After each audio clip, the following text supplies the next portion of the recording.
ক্রিয়া হলে পেশা, পরিবার পাবে খরচ।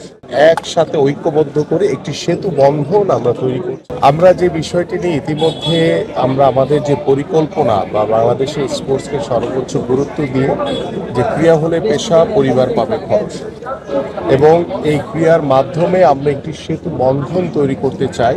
আমরা সকল বাধা বিপত্তিকে অতিক্রম করতে চাই এবং আমরা এগিয়ে যেতে চাই বাংলাদেশের ক্রীড়াঙ্গন নিয়ে দল মত নির্বিশেষে, এবং সেই খেলাধুলাকে সর্বোচ্চ গুরুত্ব দিয়ে আমরা শুধু ফুটবল কিংবা ক্রিকেট বা হকি না, আমরা সকল স্পোর্টসকে সমান গুরুত্ব দিয়ে এগিয়ে যেতে চাই। এবং সেই লক্ষ্য নিয়ে আমাদের মাননীয় প্রধানমন্ত্রী ইতিমধ্যে তার যে কার্যক্রম সেগুলো শুরু করেছেন, এবং তার নির্দেশনায় আমি এবং আমার যারা কর্মকর্তাবৃন্দ আছেন, এদেশের ক্রীড়া সংগঠক, ক্রীড়াবিদ সবাইকে একসাথে ঐক্যবদ্ধ করে একটি সেতু বন্ধন আমরা তৈরি করছি, এবং সেই সেতু বন্ধনের মাধ্যমে আমরা বিশ্বাস করি সকল বাধা বিপত্তি সবকিছুই আমরা ইনশাল্লাহ একসাথে অতিক্রম করতে পারবো।